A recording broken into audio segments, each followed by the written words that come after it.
मास factor की काफी चर्चा हो रही है। इसे एम फैक्टर कहा जा रहा है। देखिए आखिरकार ये अहम फैक्टर क्या है जिसने सत्ता पक्ष से लेकर विपक्ष तक के नेताओं की रणनीति में अपनी खास जगह बनाई है। रिपोर्ट देखिए।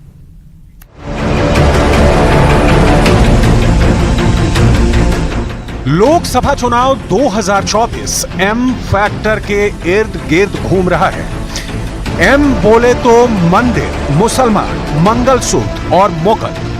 7वें और आखिरी चरण से पहले एक और शब्द ट्रेंड कर रहा है। यह शब्द भी एम से आता है, मुझे।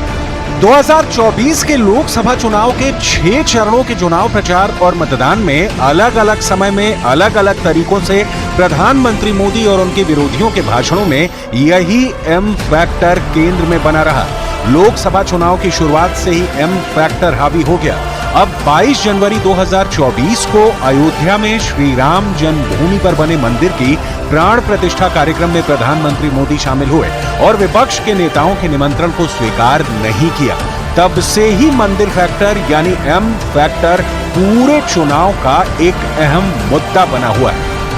कांग्रेस ने प्रभु राम के अस्तित्व पर सवाल उठाए हैं, लेकिन राम मंदिर बनाने वालों ने कांग्रेस के सारे गुनाह माफ करके उनके घर जाकर के उनको निमंत्रण दिया। लेकिन इनका दिमाग कैसा है पता नहीं। घर जाकर के निमंत्रण दिया गया था, प्रभु राम के प्राण प्रतिष्ठा का अवसर था, उन्होंने उसका भी बहिष्कार कर दिया। इसके बाद प्रधानमंत्री ने एम फैक्टर के दूसरे मुद्दे को दूसरे चरण के अंदर प्रमुखता से उठाया। ये एम फैक्टर था एम यानी मुस्लिम। बीजेपी के नेताओं ने कांग्रेस पार्टी और उनके गठबंधन पर आरोप लगाया कि ओबीसी, एससी और एसटी का आरक्षण छीनकर मुसलमानों को दे दिया जाएगा। शाहजादा खुद बोल रहे हैं कि वो मुसलमानों को आरक्षण देंगे। यानी इन लोगों में 3 बुराइयां साफ है। पूरी तरह 100% ये कम्युनल है। दूसरा, ये गौर जातिवादी है। और तीसरा, ये गौर परिवारवादी है। ये तीनों बुराइयों से भरे हुए हैं। वोटिंग का तीसरा चरण आते आते प्रधानमंत्री मोदी ने राहुल गांधी के एक बयान को मुद्दा बना लिया और तब से एम फैक्टर का तीसरा शब्द यानी मंगलसूत्र राजनीति में ट्रेंड करने लगा। प्रधानमंत्री मोदी ने कहा कि कांग्रेस पार्टी के गठबंधन की सरकार आई तो महिलाओं के मंगलसूत्र को भी छीन लिया जाएगा। कांग्रेस के शाहजादे का कहना है कि ये देश के हर घर, हर अलमारी, हर परिवार की संपत्ति का एक्सरे करेंगे। हमारी बहनें मंगलसूत्र पहनती हैं। कांग्रेस ये सब आपसे छीनकर वो कहते हैं हम इक्वली डिस्ट्रीब्यूट कर देंगे।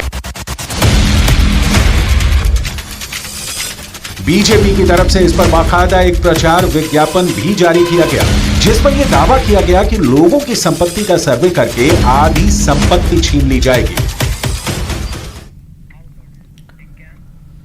तो ये पूरा घमासान प्रधानमंत्री मोदी के उस बयान से शुरू हुआ जब उन्होंने कहा कि नौकरी के बदले जमीन लेने वालों के जेल जाने का टाइम आ गया है।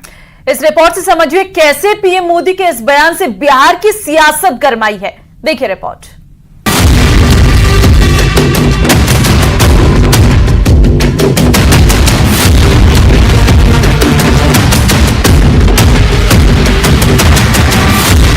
बिहार में पीएम मोदी के एक बयान से मचा घमासान।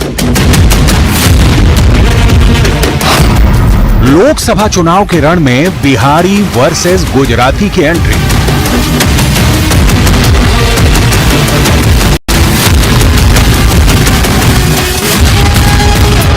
बिहार की सियासत में इस समय जेल शब्द की चर्चा सबकी जुबान पर है। उसकी वजह है पीएम मोदी का एक बयान। दरअसल बिहार के काराकाट की एक रैली से पीएम मोदी ने लालू परिवार पर बड़ा हमला बोला।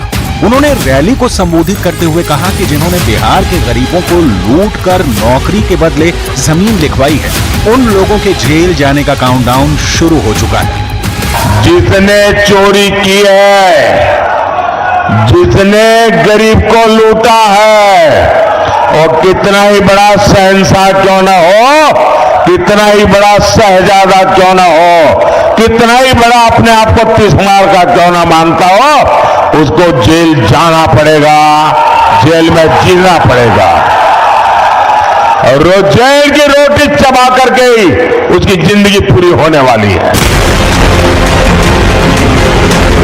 पीएम मोदी ने जेल जाने का काउंटडाउन क्या बोला? बिहार में आरजेडी नेताओं में खलबली मच गई, जुबानी जंग शुरू हो गई। सबसे पहले तेजस्वी यादव फ्रंट पर आए। उन्होंने इस सियासी लड़ाई को बिहारी बनाम गुजराती करार दिया।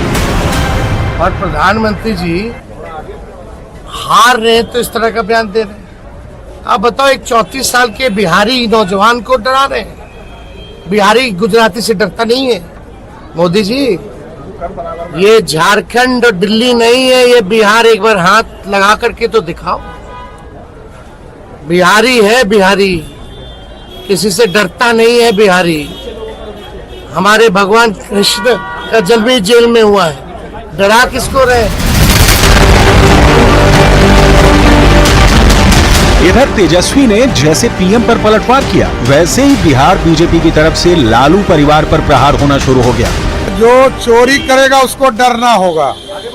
इस देश में जो भी चोरी करेगा उसको मोदी जी से डरना ही होगा। ये गलतफहमी में मत रहिए कि सीना जोड़ करके कि हम जो कहे वही सही है। तो ये पूरी तरह प्रूव्ड केस है कि आपके आदरणीय पिताजी ने जमीन लिया, बहुत दूर नहीं है। इस पटना एयरपोर्ट के 1 किलोमीटर की दूरी पर आपके पिताजी ने जमीन लिया और जमीन के बदले नौकरी दिया। तो चोरी करने वाले को जेल के अंदर जाना ही पड़ेगा। बिहार में जाकर उन्होंने कहा कि मैं आपको एक और गारंटी देता हूं। वो जो गारंटी है ये है कि भाई जैसे ही चुनाव खत्म होगा तो तेजस्वी को जेल में भेजूंगा। तो ये कैसे तेजस्वी को जेल भेज सकते हैं? वो तो कानून की प्रतिक्रिया है,